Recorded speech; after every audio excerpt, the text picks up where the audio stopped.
Hey guys, welcome back. So today's video is going to just be me chit-chatting. I hope you don't mind. It's been a while. Today is Easter Sunday. Um, I just turned my fan off so that wouldn't be distracting in the background. Guess what? It's still distracting. Sorry. Should stop soon. Today is Easter Sunday and it is unlike any Easter Sunday we've ever had. I do feel weird, like I'm all dressed up, bright lipstick and pretending like I'm going to some fancy church service and going to celebrate with my family and all that. But truthfully, we're just staying home. 2020 is a weird year. Daisy turns 3 next month, and so she knows like what the holidays are. Like, I mean, she doesn't know them all, but it's different this year, It's like, oh, I want an Easter egg hunt with my cousins. Like, well, yeah, we did that last year, but we're not going to this year. She definitely is not sad that she doesn't have to go sit on Easter Bunny's lap this year because she didn't enjoy that so much. But yeah, so we are just stuck at home. Luckily, my mother-in-law lives with us, so my husband and I will spend the day with our kids and our mother-in-law. At least it's, a little bit extra family than just us, but I know she misses her other grandbaby, and we miss my side of the family, my sister and her kids, my dad, my mom, my stepdad and all the cousins and stepsister and all that. Like, it's just kind of not the same. It's a weird, the first big holiday. Like, it's bad enough that, like, we didn't get to celebrate my husband's birthday, really. But, like, he's turning 39. Like, does he really need a birthday party? No. But Daisy's birthday party would be in May. And so I'm still probably not going to host. Or if I do host, it won't be the size of the party that we were going to have previously. You know what I mean? Like, I would have had 30 people over in our backyard with the pool party and all that. And now it might be more like 5 or 10, like grandparents and a couple of other people, and that's it. Anyway, sorry if this is a weird angle. Maybe that's better. I don't know. There. Is that better? Okay. Anyway, so today we are just hanging out. Eleanor is sleeping. She is going to be 8 months next week, and she is crawling. She is pulling herself up to standing. She's cruising along furniture. She will walk when she holds your fingers, like just walk along, but she has to have support. Daisy walked at 10 months, and so if she is on the same path, Eleanor would walk around the beginning of June, or like very end of May, and I don't think she's gonna wait that long. Like, this kid went from like barely just sitting up to crawling to pulling up to stand to cruising and growing a tooth like in 1 week or 2 weeks. So I feel like she's not going to be happy for a month and a half or 2 months at this place. I think she's gonna keep pushing until she can figure out how to do it, and she'll just start walking one day. I don't know how much longer we have without a walker, but it's gonna be brief.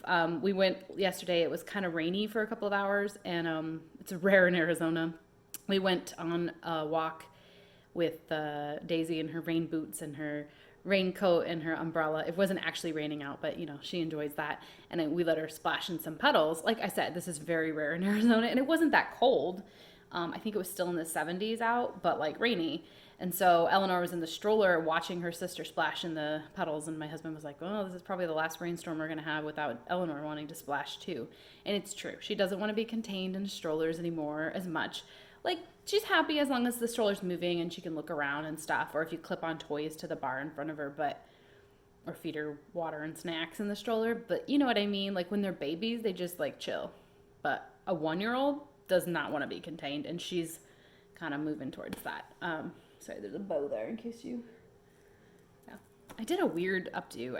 I started a braid, and I started right here, right? So I started doing a French braid, but I only grabbed from the underside of the braid when I added more hair in, and so it kind of did like a weird sideways thing. But then I didn't grab this side, and so then I did like a little bend over here, and then I like put them together, and then threw a bow in. I don't know if it looks cute. I put a mirror from behind. I'm like, it's fine. Like I said, we're not going anywhere. But it looked kind of like I just have this, but I do have a shirt on underneath it, I swear.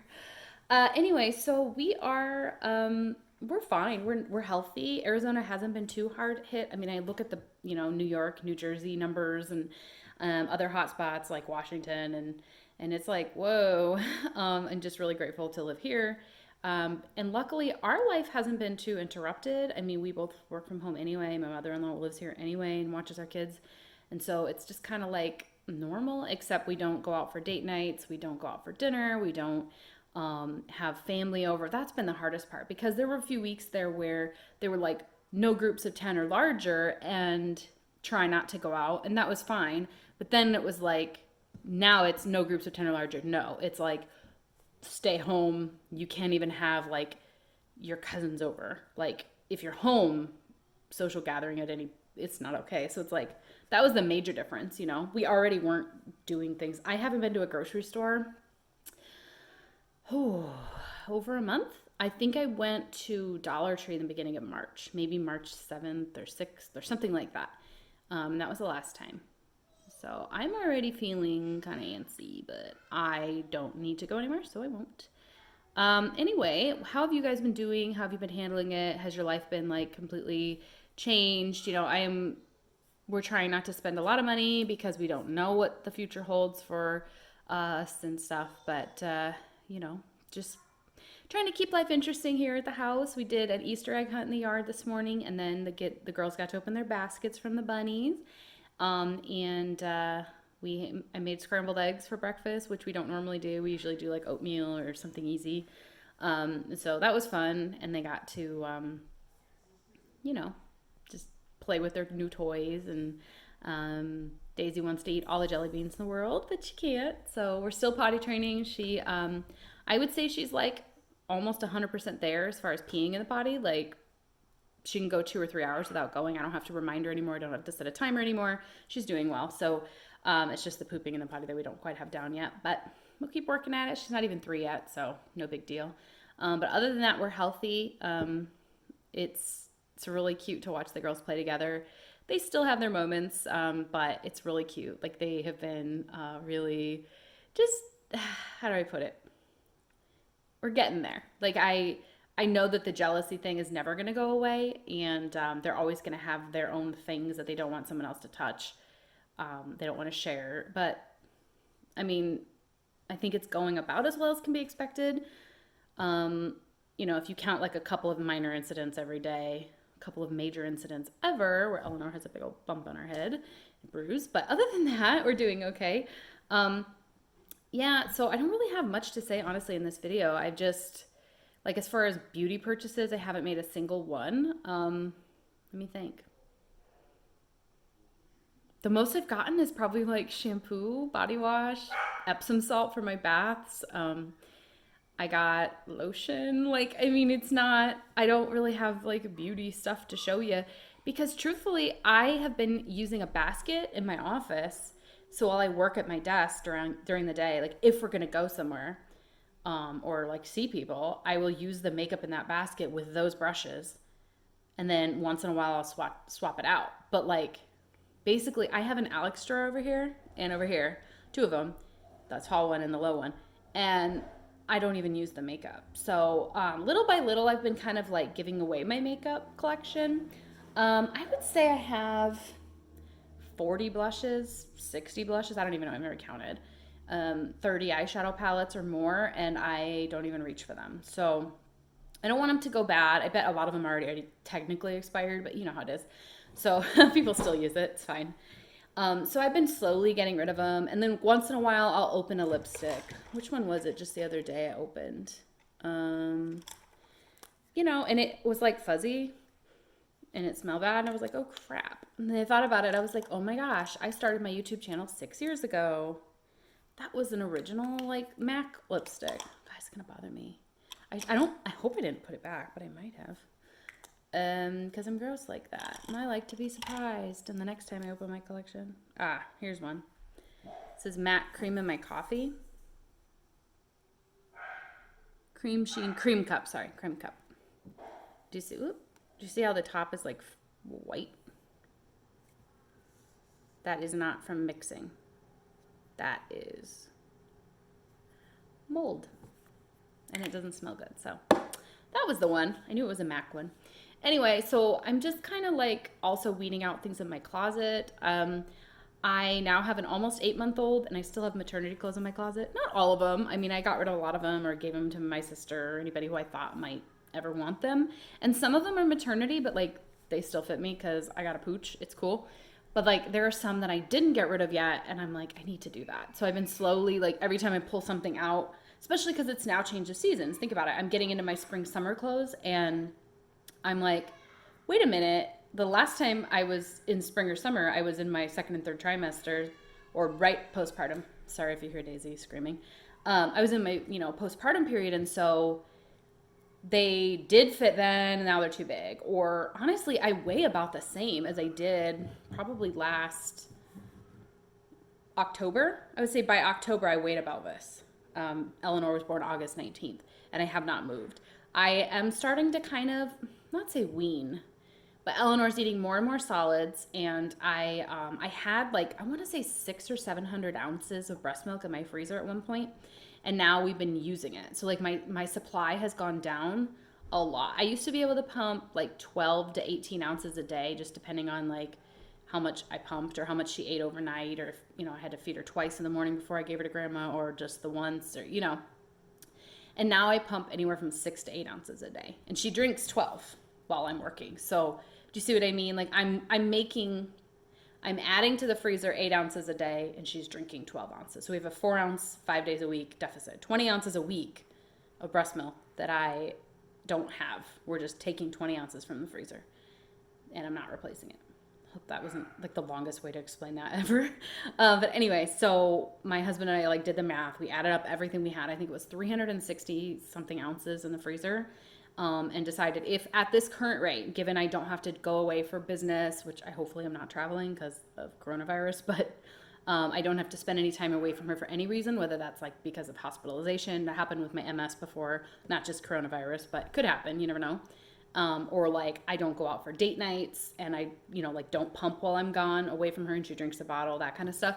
Assuming that we use the same rate, I take 20 ounces from the freezer, I'll be out before she turns 1. And that is not okay. Like I definitely want to make it past 1. I would probably prefer like 13, 14 months. That would be like my favorite. So I need to up my supply. So I just started drinking my mother's milk tea again. Like I have seen my body come back from a deficit like 3 or 4 times. Like every time my supply tanks, I come back. So I just got to up my game. And part of that is not cutting calories. So like now is not really the time to, try to lose weight. So whatever. Also quarantine life, like snacks everywhere, yum. And they don't go bad. And so you just buy non-perishables and eat those because your perishables go bad and you can't go to the grocery store as frequently, and they charge you freaking $10 for grocery delivery. Then you got to tip the driver, and it's like, I only want to do grocery orders every 2 weeks. 3 weeks would be better because it cost me, like the other day, it cost me $25 between the tip and delivery fee to get groceries. And if I paid $25 every week, in addition to the $250 I spent on, you know what I mean? Like I just don't want to do it very often. So I've been eating more crap, thus not losing weight because I'm not eating as many healthy things that are perishable. Anyway, I'm just blabbing at this point. Thanks for sticking out there if you're still there, sticking in there. And then, so I'm going through my clothes, and like my office is atrocious, but work has been so busy. By the time I get like time when the girls go down at 8 or 9 o'clock at night, I'm like, bye, husband, I'm going to bed. And I just go right to bed. I don't have the energy to do extra right now. So it's funny because some people are like so bored. They're like on quarantine life, and they're like, oh, I'm going to do a puzzle. I'm going to learn this new thing. I'm going to crochet. I'm going to figure out how to knit. I've always wanted to learn how to do this, or I want to do puzzles every day of my life and adult coloring books like I used to do. And now I'm like, no. By the time the kids go down, I seriously like can't keep my eyes open past like 9 o'clock. And when Eleanor the other night, she took a long nap at the end of the day. Like I think she slept 4:40 to 6:30, so almost 2 hours. And then she woke up at 6:30. I was like, well, heck, she's not gonna go to bed at 8, and she didn't. It was like 10 o'clock before my freaking 7-month-old went to bed. I was like, oh my gosh, you need to go to bed, child. I am so tired. And then her sister woke up at like 5. You know what I mean? Like they staggered on me. One went to bed really early, one went to bed really late, like uncharacteristically so. And so I didn't get a lot of sleep, and I was like, ugh. So that's why I don't have hobbies, because even when they have a good night and like they both sleep reasonable hours, like last night they were both asleep by like 8:20, like I hid some Easter eggs, did the baskets, and went to bed. I'm sure my husband would like me to stay up and have a glass of wine and like watch our shows and stuff, but I just like, I can't. I need to sleep train that kid. Um, Daisy sleeps through the night just fine. I mean, obviously she's gonna be 3. She sleeps usually like 9 to 6, 8:15 to 5:15 is like a crappy night, you know. But she might sleep till 7 like once in a while. So she's pretty consistently giving us 9 hours, 10 hours of sleep a night straight. I'd say she wakes up maybe once every couple of weeks and wants to be something's wrong. Like I need water or I need my stuffed animal or something stupid. And she's been sleeping in panties and waking up dry every night. Like she's not wetting the bed. Like we're doing really well. She's good. And Eleanor though wants to be nursed to sleep and stands up in her crib when she wakes up and then like doesn't know how to put herself back to sleep. And then I have to go in there and nurse her. She doesn't take a pacifier. And like last night, I got up and went in there 4 or 5 times in the middle of the night. Like I don't think I got a single stretch of sleep longer than 2 hours. And then every time I'm up with her, it's 15 minutes like minimum. Half an hour is like 20, 25 minutes usually, something in there, sometime about that I'm awake with her every time. And so doing that 5 times in one night is not okay. And I know with Daisy, I let it go on until she was over 10 months old and I was going to lose my mind. And that's when I sleep trained. But I think I'm going to have to do the Ferber method. Not like full on cry it out, very small chunks of time. Like 3 minutes, go in, soothe her, go back out. 5 minutes, go soothe her, come back out, and like not pick her up, not nurse her in the middle of the night. I think we're there because, yeah. But my husband's been like making me feel bad. Like, you need to do it. You need to do it because it's me. I get up with her every single time. I nurse her every time. He just sleeps. Like, I'm sure I disturb him when I get up and leave and come back, but he sleeps through the night with minor interruptions of me getting back into bed or whatever. And I'm the one who's like losing sleep. And then when he gets up, he like has to give me a nap. If it's like a weekend, like yesterday, he got up and I went back to sleep from like 7:30 to 8:30 because I was like, I can't do this.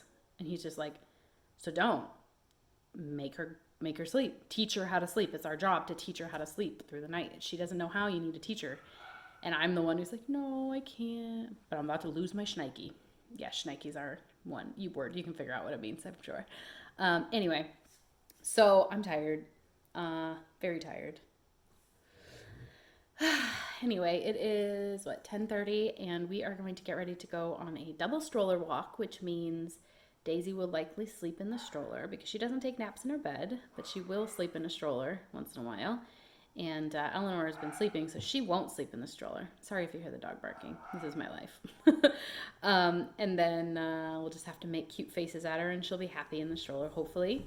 And then we will come back and have some lunch. And I think we're going to Skype with my husband's brother and his wife and their kid. So at 1. We're just going to Skype instead of visiting this weekend. And then I think we're going to have dinner around 5. And I'm going to make breakfast burritos for our Easter dinner. I didn't order like a ham or anything. And I like totally did not remember. So we all like breakfast burritos. I think we're going to have breakfast burritos and eat on our beautiful patio gazebo. Let the kids play in the yard. And yeah, that is it. Let me know if you guys have any like favorite outdoor toys for warm weather. We do have a water table, we have a bubble blower, we have a kiddie pool, a big pool, the mini golf set by Fisher Price. We have a bike, we have a scooter, we have a bouncer that we put Eleanor in, and we have the high chair out there so we can put her in there because she like isn't stable, right? She wants to like walk and then she wants to eat the chalk. We have chalk out there. We have furniture so we can all just sit. We have a fireplace that the kids obviously can't play in. We have a table, a kids table that they could like have a picnic out at and stuff. But like, a sandbox, we also have that. It's kind of boring out there. I know that sounds crazy because who has that much crap in their backyard? But like, we're stuck at home. So if you guys have any ideas, let me know. Something age appropriate, even if it's, a little bit older than 3. We also have a little tiny slide. We have a lot of grass, but we don't want to do anything with that grass because we just got rid of about a third of our grass to put the gazebo in. So like we don't want to, put anything like a swing set out there and then we wouldn't be able to use it. Anyway, yeah. Let me know if you guys also have any ideas for Daisy's 3rd birthday, like a stay-at-home party idea or an activity that we could do at home for her party, how to make it extra special because we can't go anywhere, instead of like an IOU. She's too young for an IOU. Or birthday gift ideas for her wish list, things that your kids have loved at 3. She loves building things, architectural type toys, and she likes, active things. We spend way too much time watching TV and Kindle, or she would, and she loves junk food. So those are like the 2 things that I'm always trying to like, let's have fruits and vegetables, let's do something really active, let's play, because she likes those things, healthy food and activity, but if I am not careful, she's gonna just sit on her butt and watch TV all the time and struggle with her weight like I have. So I'm always trying to like keep that in mind. So activities, toys that can keep her active. What are your favorite board games for families that are young? She doesn't have much of an attention span for that kind of stuff yet. So let me know. Thanks for watching. And like I said, just comment below. Let's have a conversation. I'm bored. You're probably bored. Tell me what's up. I'll talk to you guys later. Bye.